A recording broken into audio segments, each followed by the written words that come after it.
So the Harry Potter movies are criticised for some of the changes they make from the books, and I don't think any of those changes get criticised quite as much as the character of Ginny Weasley. People say movie Ginny doesn't have a personality. They say the filmmakers took away all the interesting parts of who she is. They criticise the fact that she ties Harry's shoelace in an attempt at flirting, and that they spend absolutely no time in the films focusing on the things that she's good at, like Quidditch and dueling. All around, the general consensus is that movie Ginny is just a vapid love interest for Harry. Now, my most viral video ever is dunking on movie Ginny. What's a movie mistake that you notice every single time you watch that movie?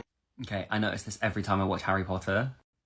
So if you watch Ginny here really closely, you'll notice they forgot to give her any kind of personality whatsoever. I'm quite proud of it. I think it's quite funny, but the last thing that I want is people to think I've just jumped on a bandwagon. So to justify my video, I have decided to really dive into and break down all of the major differences between book Ginny and movie Ginny. So to really understand Ginny's character and why she changes so much from books to movies, we kind of have to look at where she comes from. Because growing up as the youngest Weasley, the only girl with 6 older brothers, that shapes who you're going to become. And in the books, they do a great job of having this fundamentally build the foundations of who Ginny is and why she is the way she is. She had to learn to be tough. She had to learn to stand up for herself. She had to learn to make herself heard. And you see it right from the start, right? Even at 11 years old, standing in Flourish and Blots, she's the one who stands up to Draco Malfoy. Like, that's not just bravery or foreshadowing her being a Gryffindor. That is somebody who has learned to speak up, who's learned not to back down, even against people who are older and more intimidating. And it makes perfect sense, because growing up with Fred and George's brothers, I'm sure you either learn to fight back or you become a permanent target. And that carries on through the whole series, right? Look at how she handles her brothers. When Ron tries to tell her who she can and can't date, she absolutely tears into him and reminds him it's none of his business. She can make her own choices. We see it again in The Half-Blood Prince when Percy comes home with Rufus Scrimgeour at Christmas after having broken his mother's heart and completely abandoning his family for at least a year. Ginny is the one who throws mashed parsnips at him. Because that's who book Ginny is, right? She's someone who isn't afraid to stand up to anybody. She learned from a young age that if you want to be heard, sometimes you have to make some noise. But it just feels like the movies missed most of this, right? Even in the moments that we do get, like she stands up to Malfoy and Flourish and Blots in the films, but it's immediately overshadowed by Lucius entering the scene. And apart from that, we get very little in the way of the foundations of the kind of character Ginny is going to become. They sort of miss showing us how she became who she is. The interactions with her family that shaped her. Like how she learned to play Quidditch, right? In the books, we find out that she's been breaking into the broom shed for years, taking her brother's brooms when they weren't looking. She taught herself to fly and to play Quidditch because they wouldn't let her join in. And that's such a perfect example of who Ginny is. She doesn't wait for permission. She doesn't accept being left out. She finds a way to do what she wants anyway, and do it well. Like, she doesn't just teach herself to fly and play Quidditch, she gets herself to the standard where she plays professional Quidditch as an adult. And so in the books, finding out about moments like that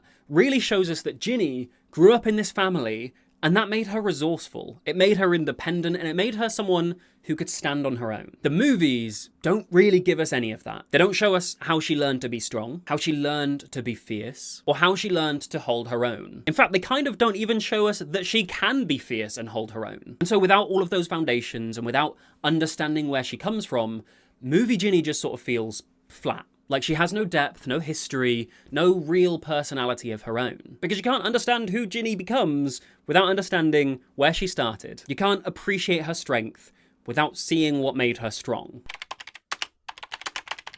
So let's talk about who Ginny actually is in the books, because it's completely different from what we see in the films.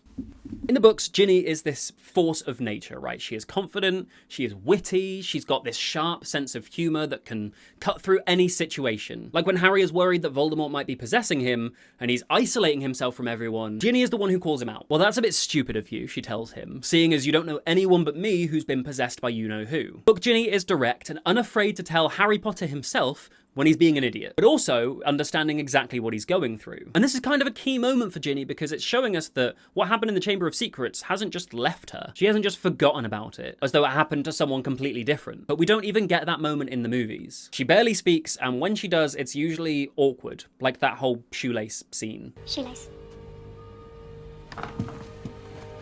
The movie takes this fierce, funny character and they turn her into this, wallflower. This person who just sort of exists in the background until the plot needs Harry to fancy someone. Like, look at how she handles herself in the books when Zachariah Smith is being particularly annoying. Which time, you might be wondering, because Zachariah Smith is the most annoying character in the whole series. He ends up commentating on a Quidditch match and he's being the worst because that's who he is. So Ginny literally crashes her broom into his commentator box just to shut him up. And when Ginny's brothers try to control who she dates, she reminds them exactly where they can stick their opinions. And she does it with this perfect mix of anger and wit that leaves them just completely speechless. Because that's the thing about Ginny, she's sort of a real character in the books. She's not just strong or just brave, she's genuinely funny. She's multifaceted, right? She makes jokes about Harry having a Hungarian horntail tattoo. She does impressions of Fleur that leaves everyone in stitches. I mean, it's mean, but people find it funny. And she's always ready with a comeback or a quick remark. And they just don't give movie Ginny any of that. She just stands there looking awkward,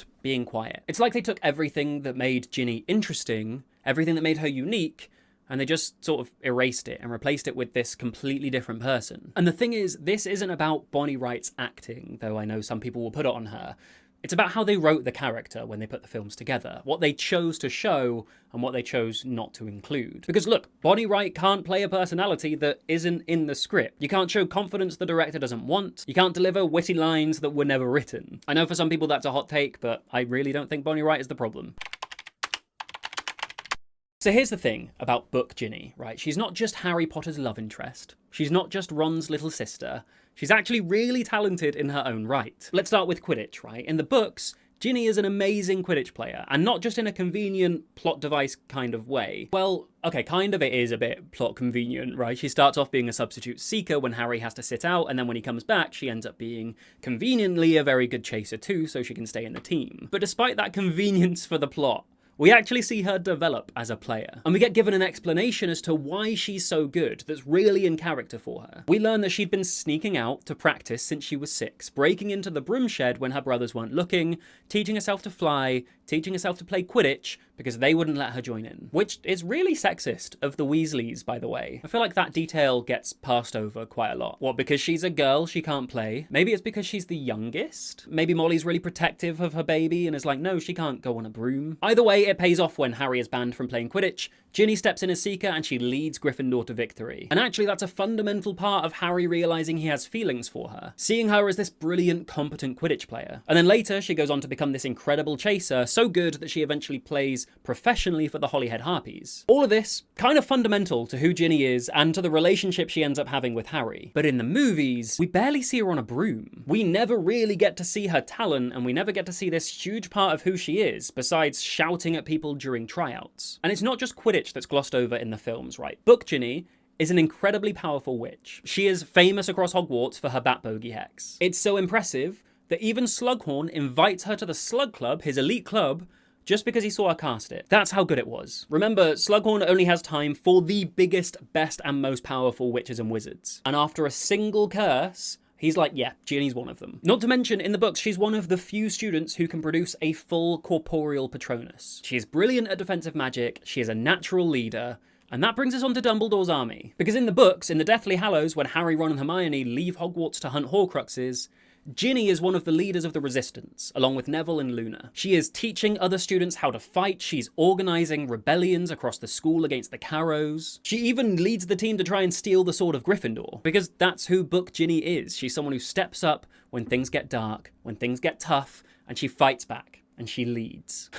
Movie Ginny, that's all just gone. We barely see her Quidditch skills, if at all. We don't really see her magical talent besides in a quick montage of Dumbledore's army in the Order of the Phoenix. But even in that montage, she's not really doing anything that stands out. She's just doing the same as everybody else in Dumbledore's army. And we don't see her leadership apart from when she shouts during the Quidditch tryouts one time. In fact, in the Half-Blood Prince, where so much of this side of her comes out, the confidence and the ability and the leadership, in the films, we mostly just get her crying because she's arguing with Dean, which is such the antithesis of who she is. And I'm not even sure in the Deathly Hallows films they mention that she's part of leading the resistance within Hogwarts. Like, it's very clear that Neville is, and Luna to an extent, but Ginny is sort of just reduced to a joke when Harry and Ron reappear in the Room of Requirement. So instead of everything that makes Ginny great in the films, we just get these awkward romantic moments, these quiet scenes where she barely speaks, and these moments where she just exists to be Harry's love interest. And frankly, it ruins her character. Because book Ginny isn't interesting because Harry Potter has a crush on her.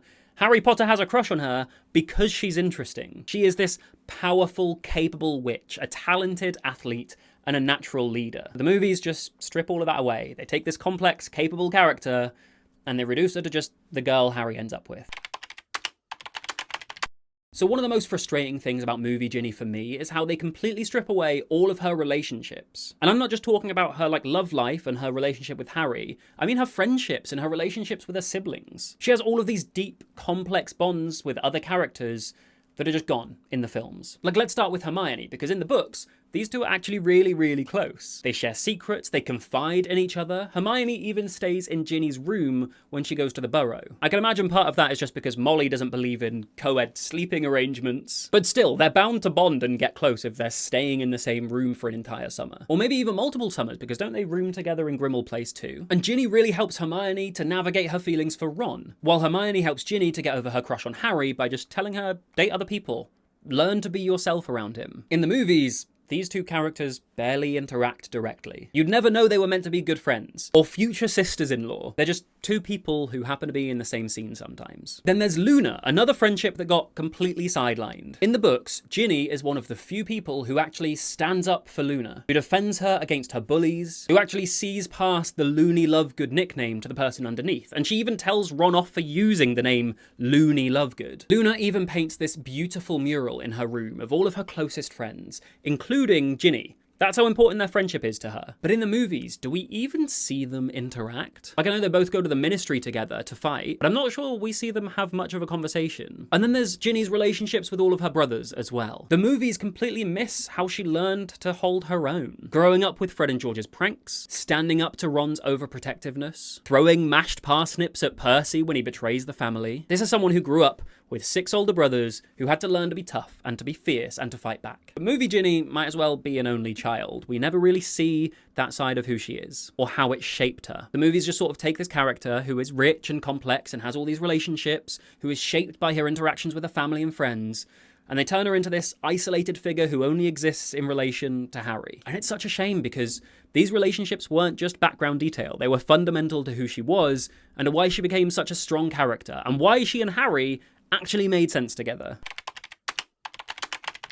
So we've danced around it, let's now jump into Harry and Ginny's relationship. Because in the books, this romance kind of feels earned. It develops naturally over years. We see Ginny get over her starstruck phase, start dating other people, become her own person, a person who in the end has a lot in common with Harry Potter. Her interest in Quidditch, her natural ability at hexes and curses that suggest she's naturally great at defense against the dark arts just like Harry, and her overwhelming sense of right and wrong. The books give us enough reason to see why Harry falls for her. Because of those things they have in common. Because she's funny and she's fierce and she's witty and she understands Harry in a way that other people don't. But in the movies, we get the shoelace scene. We get awkward silences and the kiss with maybe the least chemistry in all of film history. We get this relationship that comes out of nowhere, and yet we're supposed to believe they get married, have kids, and have a relationship that lasts at least 19 years. In fact, the movies don't even have the grace to give us the scene where Harry breaks up with her at the end of The Half-Blood Prince. And that's the thing, this relationship has so many complexities and it's so multifaceted, with her being Ron's brother. Wait, no, she's Ron's sister. And there's the moments where Ron is like, you're not messing her around, are you? You know, she used to be obsessed with you and then she finally got over it years later and now you're interested in her. And then he breaks up with her because he's going to hunt Horcruxes and he's worried about her being put in the line of fire if he's the one out hunting Horcruxes. And yet he kisses her before he goes on the Horcrux hunt, despite the fact that he's broken up with her. There's so many layers to it, right? But in the films, Ginny barely seems to speak around Harry, and then suddenly they're kissing. And we're supposed to just believe in this romance, even though we've never really seen it build or seen why they work together. The films skip the little moments. And so it goes from being a relationship that actually makes sense in the books into something that feels completely random and happening just because it's supposed to in the films. Let me know in the comments what you think of movie Ginny versus book Ginny, and if you want to see me compare more book and film characters, you can check out this video next, which breaks down how the films changed Luna Lovegood. And actually there's something really sinister from the books about Luna that the movies skip that kind of makes her way more of an intense character.